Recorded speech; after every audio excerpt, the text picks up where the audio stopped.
Good afternoon and welcome to the first TBI feature of Philippine Startup Week 20. We're happy to be here, join you. We want you to let you know more about what we do with our technology business incubator, which is called Animo Labs. We have an exciting lineup of guests today. But before I do that, maybe I should tell you a bit about myself. My name is Nestor Nisperos. You can call me Nes. I'm one of the program managers for Animo Labs. I handle very specific programs along with four other program managers, and we support the strategy that we have for promoting commercialization of academic-based technologies. You'll know about that in a while after I introduce to you Dicky Gonzalez, our executive director.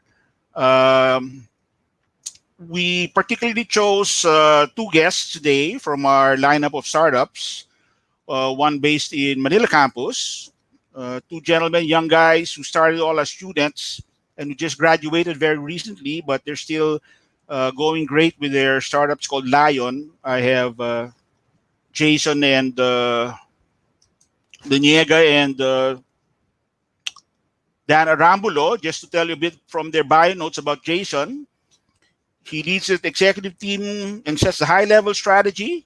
He's a passionate technology enthusiast who has extensive experience analyzing industry specific business processes, identifying problems, and creating software solutions to alleviate challenges and provide value to key stakeholders. He graduated with a degree in information systems at DLSU University and was part of the prestigious Center for Complexity and Emerging Technologies. Jason is the CEO. Dan Arambulo's partner is the Chief Business Officer. Dan takes care of the business. He is an inspired co-founder whose versatile skills, have been generating key partnerships, developing marketing strategies, dealing with legal compliance, managing accounting, financial matters, expanding the sales team, keeping everyone smiles at human resources. He graduated with a degree in entrepreneurship and was the president of the DLSU Innovation Technology Office Unboxed Technopreneurship Student Organization. And representing Laguna campus, which is our STEM campus, science, technology, engineering, math, is another gentleman who's been with us from the very beginning. Since 2017, is Dr. Jerome Palaganas. He's a nanomaterial scientist and 3D printing specialist and has authored at least 5 ISI index journals in the fields of nanotechnology and 3D printing. He was a visiting scientist at one of the top polymer research universities in the US in 2016 and holds a PhD in material science and engineering degree from Mapua University, and a Doctor of Business Administration and a Master's Business Administration degree from De La Salle University.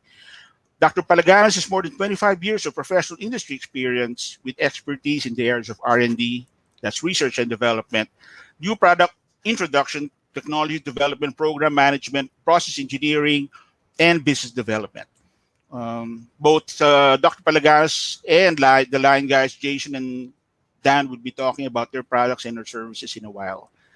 While first up to come along with the presentation is our very own executive director for Animo Labs, Federico Gonzalez, Dicky as we like to call him, or he likes to be called too. He was appointed in January 2017 as the very first executive director of DLSU's Animo Labs Technology Business Incubator, now coaching over 20 incubators and active in workshops, competitions, and assisting other HEIs set up their own TBIs. Animo Labs is also the thought leader and advocate of technology and innovation-driven entrepreneurship at DLSU.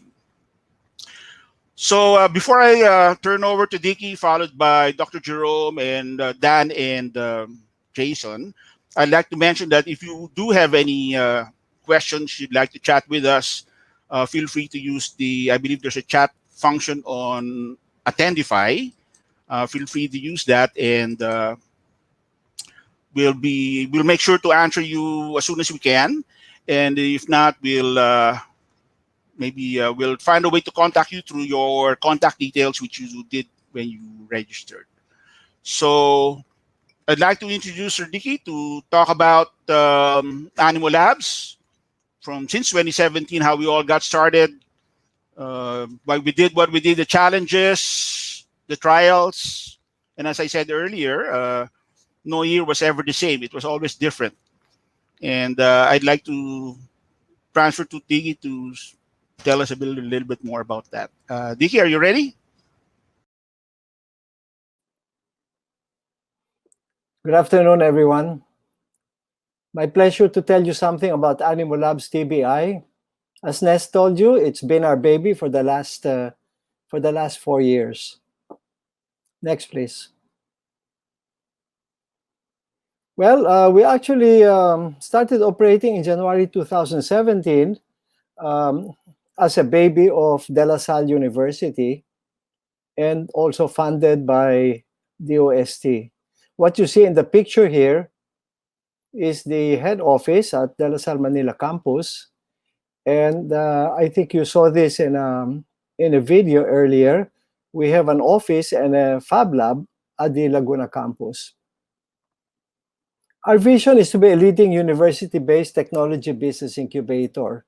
We really want to be able to commercialize research projects and inventions of faculty and students. And in addition to that, we have been a thought leader on campus of technology and innovation-driven entrepreneurship. And this is something that we'd like to take to other De La Salle schools and other universities in the country. How do we execute all of these things? Well, the very first focus of TBI is coaching of incubated projects. But in addition to that, we share our TBI practices with other universities. We train tech prep practitioners, and we hold workshops and competitions. Next, please. We are a separate corporation, I should have said earlier, separately incorporated as DLSU Animo Labs Foundation Incorporated. And as such, we have a full board of trustees, all from De La Salle University. Our president, Brother Suplido, is president of Animo Labs as well as president of De La Salle University. So all of our directions are very well aligned with those of the university. We have 3 other officers for internal audit, treasury, and legal. Everybody there is part-time, except for myself and the staff that you see in the picture down here. We have 5 program managers, each one focusing on a particular functional area of competitions and workshops, industry and alumni relations, that's Nestis Peros in charge of that, TBI training assistance handled by Junel, Laguna Fab Lab by Nelson, and incubation by Veer Linis. As a separate corporation, we also have our own accounting and admin staff. Next, please. As you might have seen from the very first slide, we have focused our attention on sustainability-oriented innovation. And one way or the other, we're going to try to hit all of these 17 Sustainable Development Goals. Next, please. So our programs have a sustainability sector focus, in particular, end to plastic waste, health and hunger, and the ESG corporate reports. We also have industry client services because we are not only dealing with student startups, but also with industry, doing brokered commission research, scouting for innovations and solutions, and innovation training. Our conventional TBI activities, as I said earlier, are incubation and commercialization, workshops, competitions, and assisting other universities setting up their own TBIs. Next, please. These are some of the sustainability focus areas that we might be getting into sometime later on. Next, please. One of those that we want to address as soon as possible is the hunger and health challenge, and hope to get to a health for all, hunger for none condition in our country. Next, please. One particular proposal that we're going to be launching next year is the end to plastic waste. This is a coalition of different producers and actors in the whole recycling, reuse, um, reduce picture of this whole thing. And we have 200,000 set aside in order to fund the seminal research underlying this whole program. Next, please. Similarly, the Hunger and Health Challenge requires a lot of attention from all of us, and we've decided to give it our special focus. This will follow the same track, and eventually we want to be able to identify 10 key elements that we would finance towards the setting up of a startup. Next, please. One of the areas that we wanted to get into is to strengthen the connection between industry and academe. And talking about industry, one area in which we think we might have a particular role might be helping establish sustainability outcomes to help them attain their ESG reporting. That's environmental, social, and governance reporting. Next, please. Next, please. Now, back to our basic role, incubation. We define incubation as being provided by 3 service verticals. The first one are facilities. It's interesting that we said that we used to have a 24/7 supportive environment. Obviously, that's not the case now, and we're all eager to get back to that old environment, and we hope that can be done soon. We have special laboratories for nanotech, 3D printer robotics, and 24/7 server. But the basic work that we do with incubators and startups is really coaching. We don't do the job for them. We coach them so they can accomplish their own work plan targets and their own technopreneurship training. In addition to those, we're constantly assessing entrepreneurial inclinations and intentions and are ready to move in case we see that this is somehow being watered down or declining. The same thing with teamwork health, which is very important to keep at a high level of operation. And obviously, we monitor different events and networking and try to get our teams into those events. Finally, value-added services. Very few of the more mature startups would need these things, but we've done each of these at least once. Technology sourcing, accounting, IP services, finding mentors, sourcing grants, testing client, pilot projects, arranging partner meetups, and focusing on investment term sheets. Next, please. But through all of that, we live by one maxim, and this is one maxim that we encourage our startups to adopt. The maxim is that there is no inherent value in a technology per se, because the value is in the business model used to bring it to market. That's a very important thing that we try to drill into our incubators. We don't need to talk to them about their technology, because when they come in, they already have their technology, and we know that they know it better than we do. Next, please.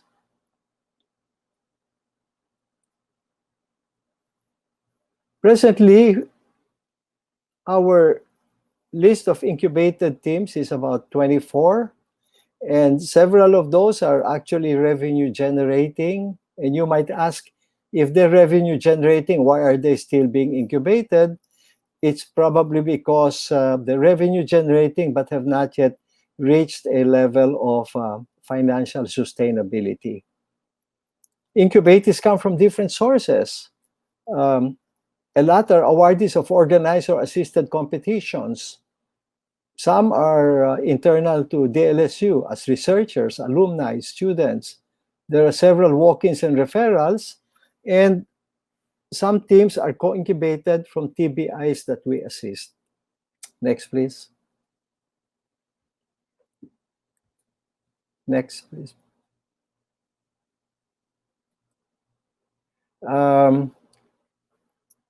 The activity that keeps us really busy 12 months a year and nonstop almost are competitions. We organize, we co-organize, or we assist competitions, which usually involve rounds of boot camp, selecting papers, workshops, pitch training, and selection of winners. We love this because these are promising areas for partnering with other HAIs and TBIs.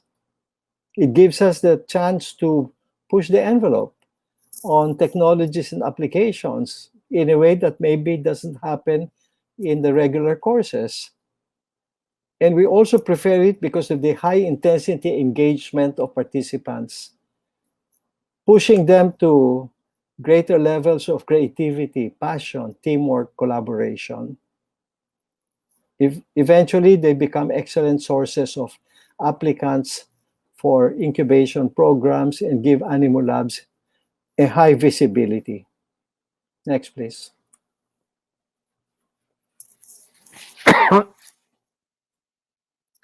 We will finish the year with 10 competitions, unless something shows up at the last minute that we can't say no to. But what's ongoing right now is the EVAP Hackathon.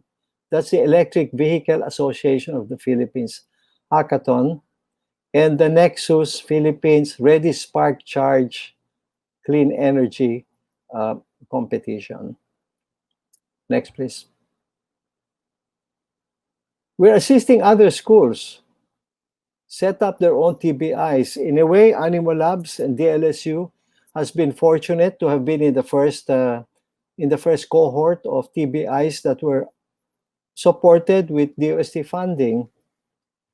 That funding is slowly drying up, and so we've been asked by DOST to assist other TBIs, share our experience with them so that they can learn from us.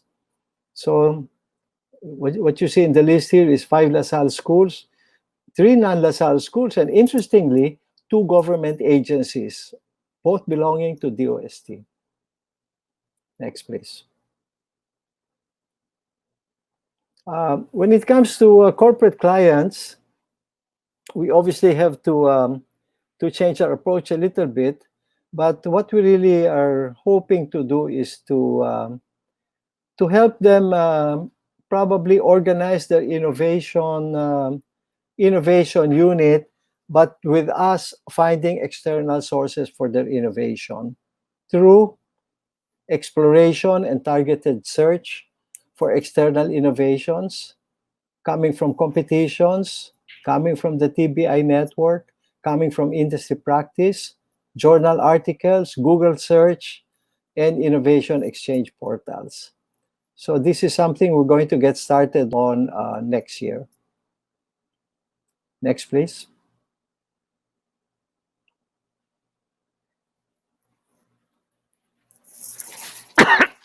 Next, please. Next.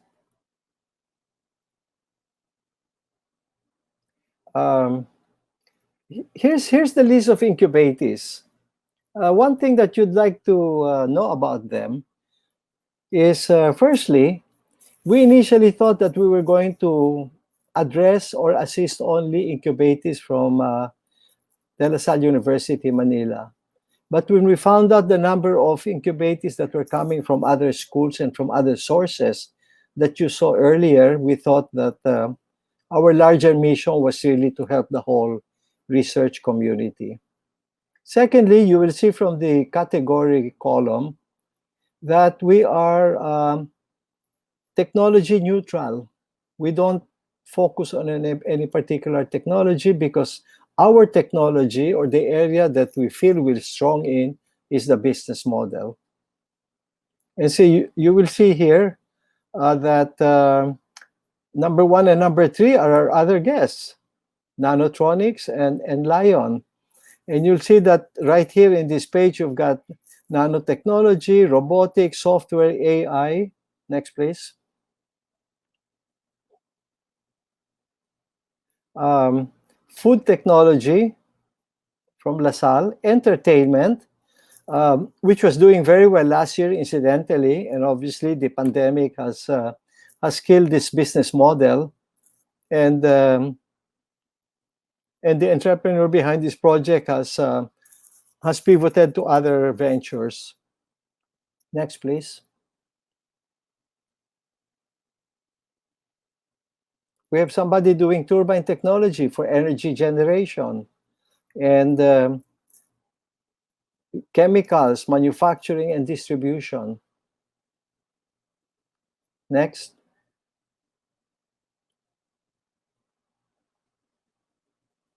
Team ADIS, number 18, was the winner of the 2019 NASA Space Apps competition with their Advanced Early Dengue Prediction and Exploration service. Next, please.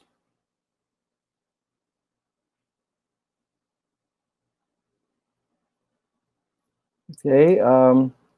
Fame is an interesting team because they are actually creating an oxygen concentrator that they think might be a useful substitute to the usual ventilator. And at a lower cost, it can probably find its way in a lot of hospitals.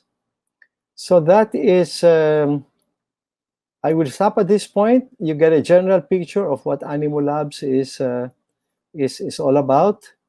And in case you've got any questions about this, please don't hesitate to email. Thank you.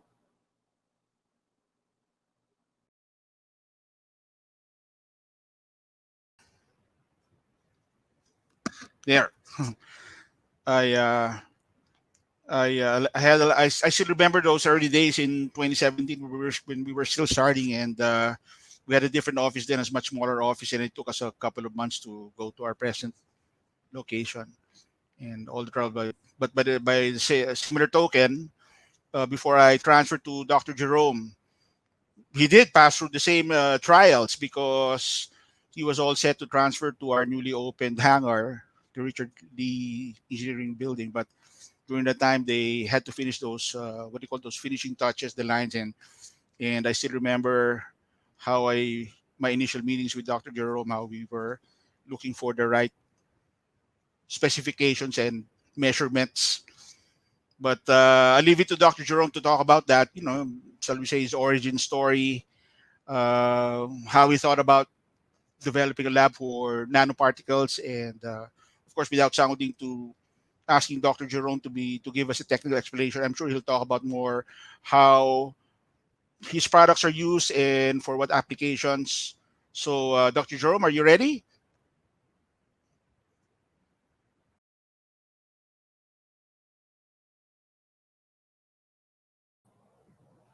Thank you, Nes, for that kind introduction. By the way, my name is Dr. Jerome Palaganas.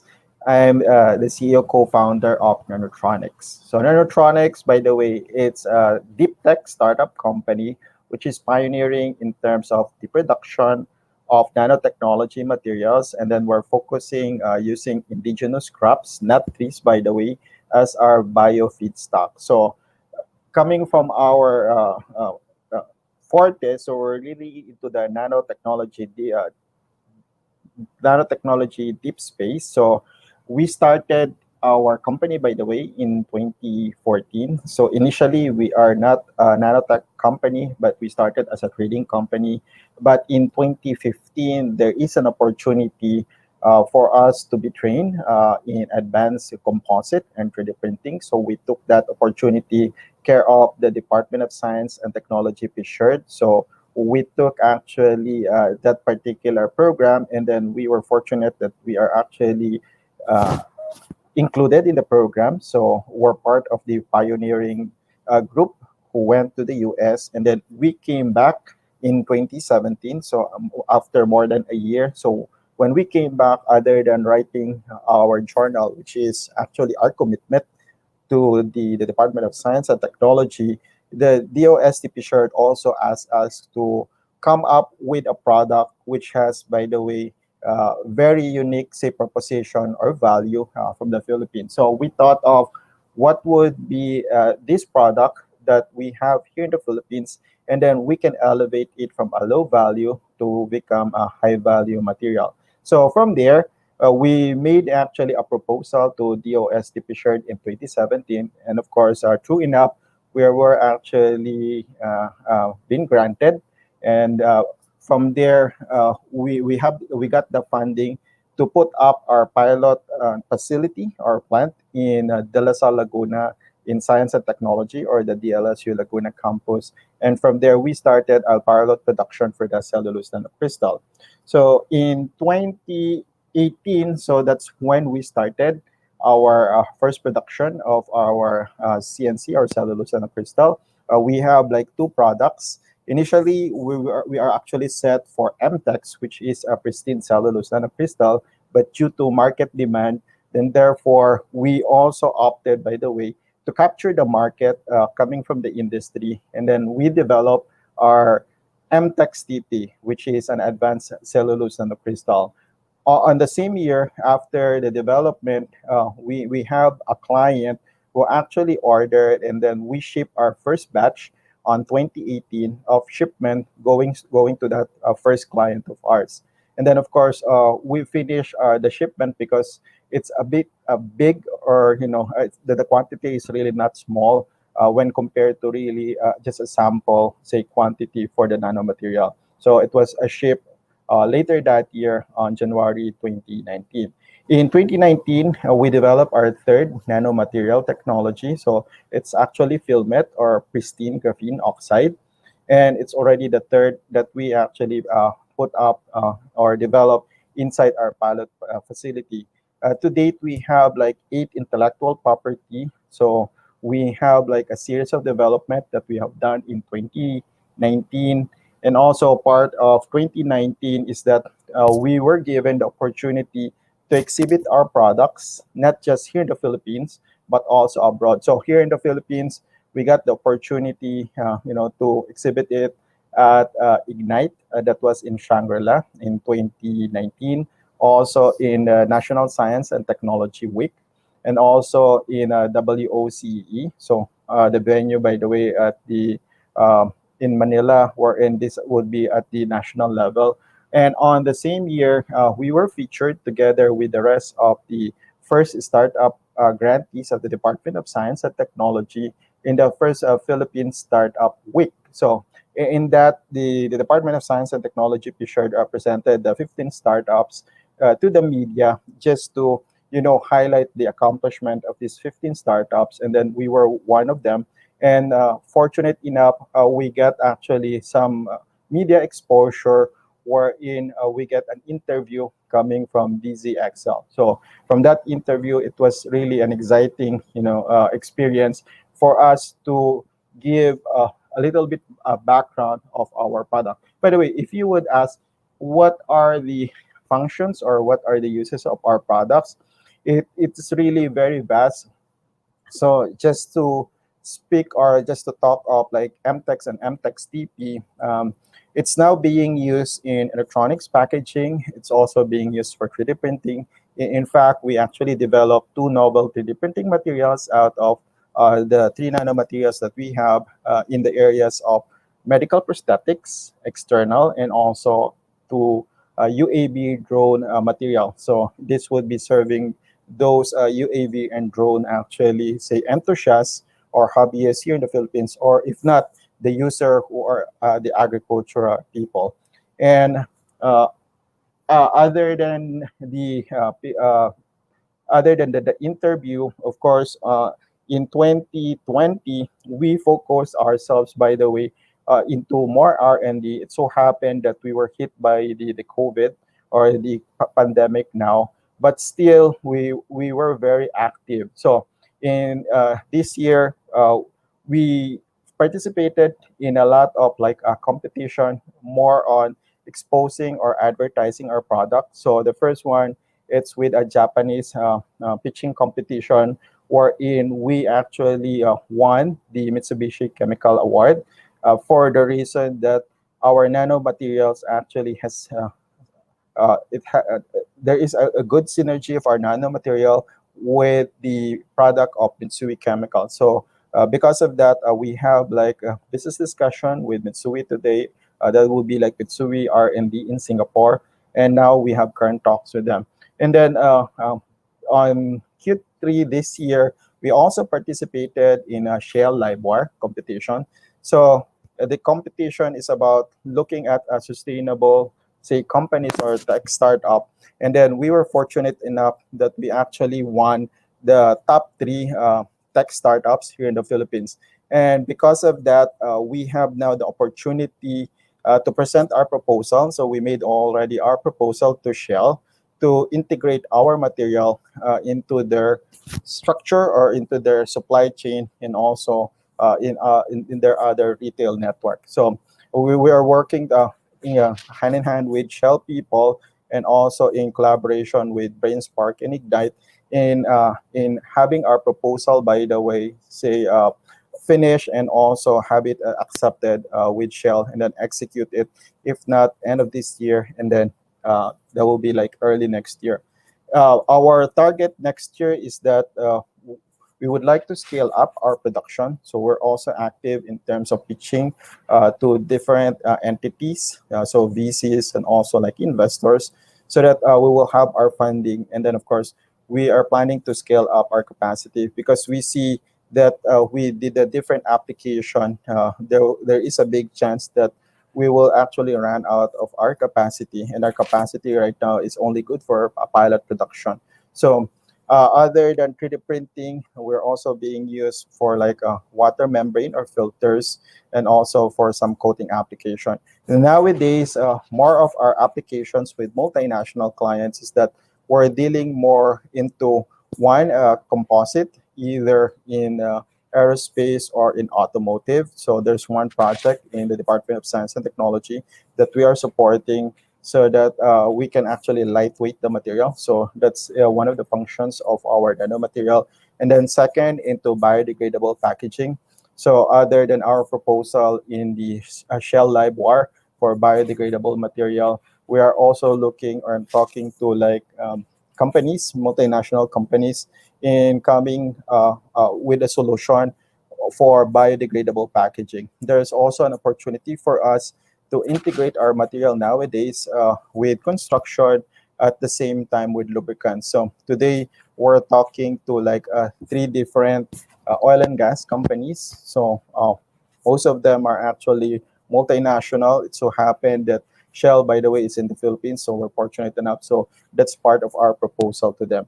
So that would be our plan. And of course, as part of our future direction, other than our, say, our scale ups, that we're looking at building up our sustainable, say, solution. So now we only have like one half of the solution to address the plastic waste.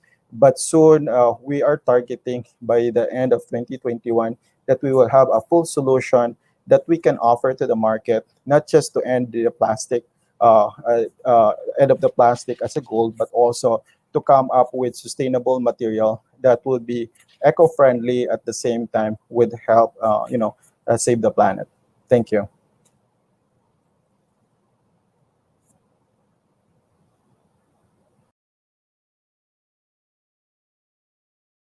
And R&D projects coming your way. Your inbox must be always full. Dr. Jerome, by the way, is based in our Laguna campus, where he has his own lab. The pictures that you saw were based in our Laguna campus. On to our Manila campus. The best representatives that we thought of would be the ones who've been with us since the very beginning. It's an all-student group who I'm referring to LYON Lion, founded by Jason Daniega, and later on partnered up with Dan Rambulo. These are, I mentioned to you their backgrounds, students, and I'd like to start off with asking Jason and Dan to talk about their origin story. How they got together and come up with a practical solution to the problems of people looking for continuing professional development units. Am I right, Jason? So I'll turn over to you so you can both of you with Dan can tell us more and the audience about it. Yes. Dan, Jason. Hello, so I'm Jason. I'm one third of the co-founding team of Lion, and my background is essentially in tech. And I'm joined here by my valuable partner, Dan. Dan, Yeah. would you mind me starting? Go ahead. Yeah, so to give you a brief introduction of our company, Lion is essentially a set of tools that create the ideal online training experience for both live sessions and on demand courses. If you want to view more information about our company, you can visit us at lion.com.ph, and maybe Dan can tell you more about us later. What I want to share you guys is the story of how we started, because as Animo Labs said before, most of the incubatees they receive already have a product, and Animal Labs just helped them with their go-to-market strategy. But that was not the case for us. We were students. When I first started, I had no particular inclination to a single problem. I had no problem I wanted to solve. I just knew that I wanted to create something. So I went to my to the then director of the Center for Complexity and Emerging Technologies. I told, "Sir, I wanted to create a product. Where do I start? How do I get started?" And he essentially referred me to Animal Labs. And when I went to Animal Labs, I pitched them the first iteration of my idea. Spoiler alert, the first idea didn't work out at all. But when Animal Labs heard my first idea, they said, nah, this guy is interesting. We're going to give him space to work. So essentially, they allowed me to work in the co-working space. I invited some of the most talented developers I know in our course. And we essentially, for a month, just ran around trying out different ideas. And after a month, that's when I met Dan. And the ideas kind of iterated and went through different versions already. And at one point, um, when I was losing hope about generating a really good idea, Animal Labs gave me a free ticket to a specific talk in Makati. But I was unable to attend it because I got lost and my phone battery died. And then at that point, I had an epiphany. I said to myself, why can't attending seminars be more convenient? Why can't I watch this online in the comfort of my own home? And that's essentially the start of Lion. So I thought, why don't I create something for students that allow them to watch seminars online? So, but when I had this, I didn't know where to start. I had no product. So I opted to test it out with existing technologies first. I wanted to prove that there's a demand. So what I did was I partnered up with LaSalle first, one of their events, and we streamed it using YouTube and Google Forms. Um, the results were not too good, so we had to go back to the drawing board and said, okay, we have this very good idea. Um, it might still be something, but what's a more practical approach that we can take? What's a market that we can address that would lead to profitability? And when I reached my titos, I pitched them the idea. They said, we're engineers. We're compelled to attend seminars every year. So this is how I found out about the continuing professional development law. So it's a law that requires all licensed professionals in the country to attend seminars to renew their license. But the problem was most of the seminars are only available in the metropolitan area. And I was like, boom, that's where I can start. That's a good starting point. We have a niche. So again, we tested out with YouTube, Google Forms, and a few other partners. And this time, it actually gave us some revenues. Without the product, we were able to generate revenue. So at this point, we said, now we can create a product. We have a few partners. They're willing to wait for the product to be created. They think it's very useful. So what we essentially did was we connect training providers, CPD training providers. We also partner up with media providers who have high quality camera. So what we do is we put the camera in the seminars and kind of stream it on our platform to make it accessible for these people in the provincial areas. So that's the initial part of our company before the pandemic, and we were able to generate revenues through commissions. So we before the pandemic hit, we had the product ready, we had a few clients lined up, everything was ready, everything was looking good for us. Then the pandemic hits, and suddenly our business model became obsolete, our technology became obsolete, and essentially we were grasping at straws. No, how do we come back from this? So at this point, we were presented with a problem. Do you stick with your current technology, or do you try to adapt? And oftentimes with startups, we discovered that it's really the market that demands what your product is. It's not up to you. It's up to the market. So one of the best advice we got was go back to the drawing board, and that's what we did. We said, now okay, we have this version of the product. What can we do with it? How much of it can we salvage, and what's a market we can address? So essentially, we shifted our business model as well from commissions to purely business to business, since we noticed that most payments or people with purchasing power are in corporations instead of normal people. And we also pivoted the product to be fully online. So we implemented webcam features, automated quizzing, convenient payment channels, and everything that would make the online training easy for both trainers and users. And essentially, my point is, so that's where we are right now. We created a very good product. We're in a very good position coming into next year, and we're hoping to enter our next round of funding mid-year next year. We have a product. We have a few signups for the new iteration of the product. We presented it. People liked it. So we essentially have new product market fit. Things are looking good for us. And maybe what I want to say with my segment is startups usually are frustrating. There's changes that you cannot predict, but that's also what makes it fun. And as Peter Thiel once said, startups are an agnostic experimentation. So for the people who watch this that want to start their business, I want to tell you that it doesn't matter what you know, because when I first started out, I had nothing. Animo Labs actually watched us go from idea to a revenue generating operation to having this very good product. So it's really trying it out, being open to a lot of things, and really going back to your customers. It's really knowing what they need and transforming that into a very useful product. So with that, I can turn this over to Dana. Maybe he has something to share as well.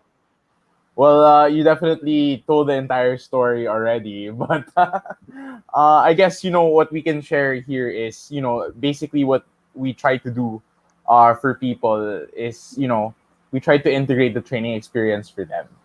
So essentially, if you're a training provider in 2020, Zoom is your bread and butter, and essentially we're on track right now. And if I'm not mistaken, I think we're about to launch the first parang app on the Zoom marketplace, Lion, the first Filipino one to be there. And what we do is essentially we automate the entire process. So from the moment that you guys have something up for offer online, so when you're creating an event and you need to do registration, instead of doing that over Google Forms, you can use just one tool to handle your registration, your payment integrations, your payment validations, and also the event invitation itself, and also the curation of the entire event. Because we encounter so many trainers and so many event organizers that are always like, we have it's the day 2 of the event, but there are still some people in day 1, and they're complaining about like how do I get to event 2 or day 2 of the event? I am so lost. And a great way to just make your life a lot easier is to have full control of the event, and essentially we do that for them. And also when everything's done, we sort of summarize all of the information that they need in order to distribute the certificates, and that sort of completes the entire process for someone that does training in 2020. And we're always listening to our customers and thinking about what's to come, because a lot of the people that are working with us right now want to make sure that the investment that they're putting in the technology right now is not something that will go in vain eventually when doors reopen and people start seeing each other again. We're very adamant about being there for our customers even after the pandemic or post-pandemic. So I guess that's just for us at Lion. I think we have a video that we can show you, but more on that later. Thank you, Sir Ness. Wow, Jason and Dan. When you started off your first few minutes, I still remember those days when you spent long nights with your team. Your Yeah. computer science team, and the Yeah. way you filled up the whiteboard, I thought you were going to run out of space because Yeah. you had the same material on one, then you were going to the other side of the room. So I Yeah. said, this guy's going to run out of space until we find out where are all the whiteboard markers, because every time we have meetings, I can't find any whiteboard marker. It turns out, We really had to the put our coffee. ideas in the whiteboard. Yeah, of course, of Yeah. course. No, I just meant that. Uh, I think just also and it's worth noting that I think when you first met us, we were 20, 30 pounds lighter. Yeah. The stress has been incredible. then- yeah, The that's stress true. has been converting to pounds. Oh boy, yeah, I remember. Uh, yeah, it's wonderful the way you've responded to these challenges, and the way the market in turn has responded to you. Maybe we can do we still have a few more minutes to do another round, and we go back to Dicky and eventually you and Dr. Jerome, and ask you about the challenges that you see for the rest of the year, or maybe even in the near future in 2021. I know you have your own particular challenges, but we'd like to start off first with Dicky of An Labs, and then go to Dr. Jerome, maybe just a few minutes, and then to back to you, Jason and Dan. Dicky, do you Wait. maybe we can talk about what's going to happen to TBIs, not just us, Well, but all the other teams. I tell you what, the TBI is normally called a, you know, team space, co-working space, Yeah. 24 by 7, and all of those things. Right now, our visitation to our university is once every 3 weeks. We're on a 3-week cycle, and it looks like it's going to be that way until the end of the year. So the biggest question in my mind is, how are the incubators surviving under online operations? Yeah. And what have you lost by not being together in the same space, the same physical space? Especially you guys. Jerome was in one space with his team of 5 or 6 working in the laboratory. I wonder whether that will be a continuing safe arrangement for you guys. I noticed, Rome, that in your picture you were all in PPEs and probably in face masks and everything. So I hope you guys are doing well in that. And I know you can't work on your lab anywhere else. Fortunately, teams like that of Jason and Dan have the online meeting option. But seeing as how interactive you guys were when you were at the office, it makes me wonder if anything got lost in the transition to online. And if that is the same with you, what about the rest of our teams? What about the rest of our teams? Some of our teams have actually pivoted quite well. Some have actually kind of hibernated. Really, seriously, hibernated. And I don't know how they're doing. So that is a real concern for us. And we hope that they're finding some way to get back to their projects as soon as things normalize a little bit. But like they said, there's something that I remember was told to us by another lecturer. One of this is change sticks. Once you've changed, once you've gone online, it sticks. Basically, he said there's no such thing as going back to 100% of what it was like before. And then the other thing is there will be a new normal. Don't trick yourself into thinking we're all going back to the same old thing. So let's all be flexible. Let's be constantly watchful and see how we can adjust to all of these things. Yeah. Yeah, thank you for. I do agree with your statements, Dicky. So how about we go to Dr. Jerome and ask him about the challenges or expectations he has for the rest of the year and 2021. Similar to Lion, they pivoted in a major way, but perhaps maybe we'd like to find out about the views of Dr. Jerome, and eventually in the last round of questioning, since we have a few minutes, we'd like you to address the faculty and researchers who are listening in right now, and for Jason and Dan to address the students who are thinking about your stories, and hopefully get inspired and or motivated. But back to Dr. Jerome. Dr. Jerome. Yeah.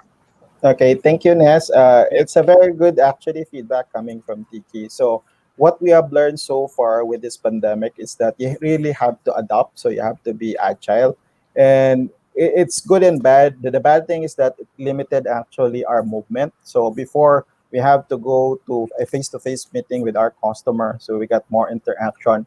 Now we can also do that, but we can do that by the way with most of the people that we wanted in just one meeting, so all virtual.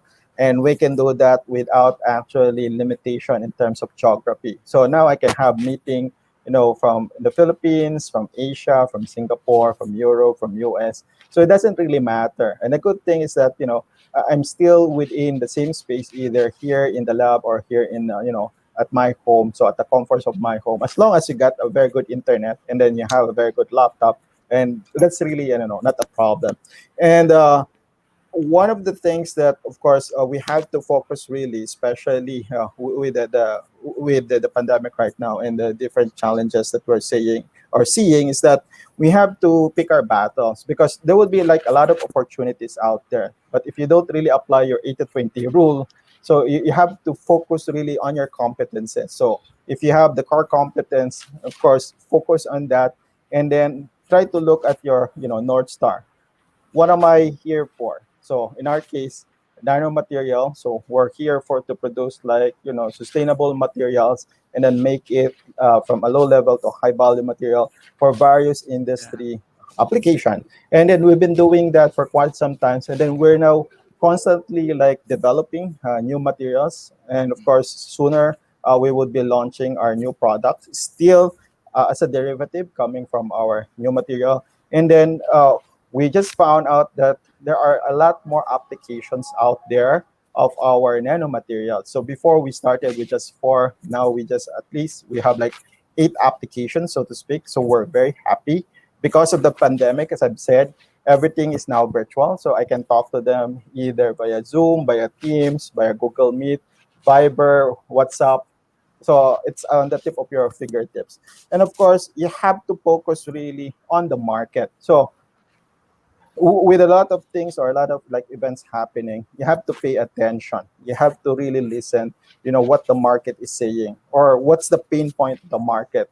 Now, Dick has already shared that there's an alliance for the end of plastic waste. And because of the pandemic, people or organization or everybody is now contributing because of the face masks and all the PPEs, adding pollution or adding waste, by the way, to the environment. And it also hurt. And that's the reason why before we only focus on the half of the solution, moving forwards, we are looking at like trying to come up with a complete solution, not just for biodegradable packaging, but we're also looking at other application as well. So this would be like increasing the bio-based content of the any material or application that we can touch of, such that of course we contribute sustainability to the environment. Now, to all the researchers actually, or say professors out there who are listening. So this is my advice. First is that you have to develop the competency. So if you have already the competence and skill. Second is that you have to align it to the market opportunities, because even if there's a lot of market opportunities out there, if you have not developed your competency, it will just pass by, because you will not be able to capture or maximize the most of it.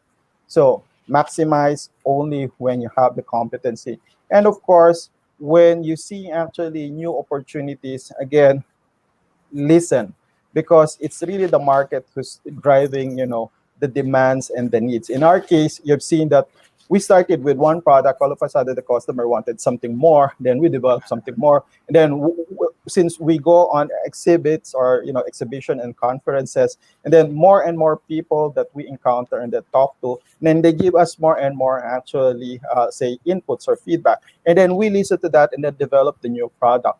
And then with the pandemic right now, since we have gone to many competition or pitch competition, so we see like the different flavors coming from the different startup. We see also the weaknesses and the strengths coming from those. And then from there, we try to position right now our products. So we try to do that also. It's not only trying to come up with a good product, but that product must have a market fit. And there's really a demand out there. Because without the real demand, I'll tell you, those products would just, vanish in just a blink of the eye. So that's my advice. Wow, thank you, Dr. Jerome. Yeah.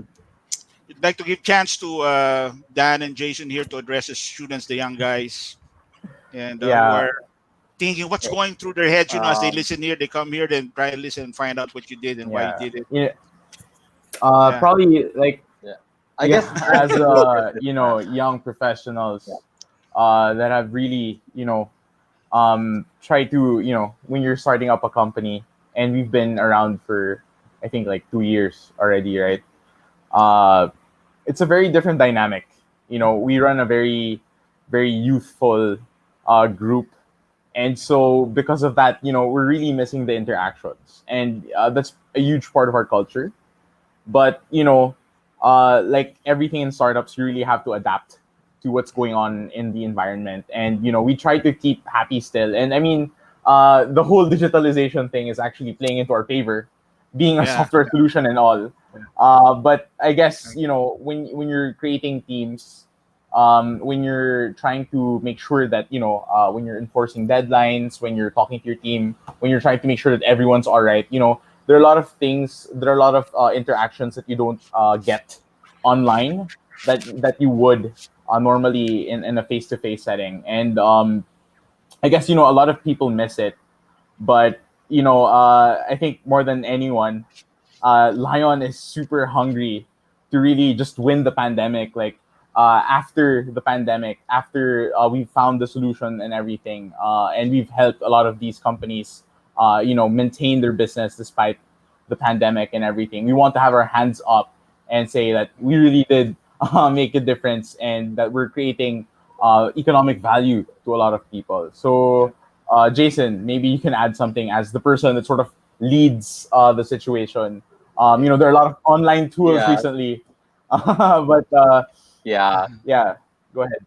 So maybe I want to segment my answer to three things: how it affected our product, how it affected our workflow, and how it affected our culture.